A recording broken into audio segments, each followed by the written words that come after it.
शेवगाव आगाराच्या मिरीमार्गे नगरहून शेवगावकडे येणाऱ्या धावत्या एसटी बसच्या मागील बाजूची 2 चाके निखळल्याची घटना घडली आहे। या घटनेने प्रवाशांमध्ये भीतीचे वातावरण पसरले होते।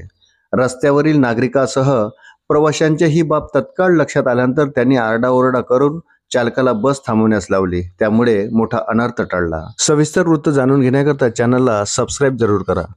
शेवगाव आगाराची मिरीमार्गे नगरहून शेवगावकडे येणारी बस शनिवारी दिनांक 24 ला दुपारी 4 वाजताच्या सुमारास निंबे नांदूरला पोहोचली। तेथील प्रवासी उतरल्यानंतर बस भरधाव ढोरजळगावच्या दिशेने निघाली। बसच्या मागील बाजूची दोन्ही चाके निखळून बाहेर आली। ही बाब रस्त्यावरील वाहन चालक व इतरांच्या लक्षात आली। त्याने आरडाओरडा करून चालकाला बस थांबवण्यास सांगितले।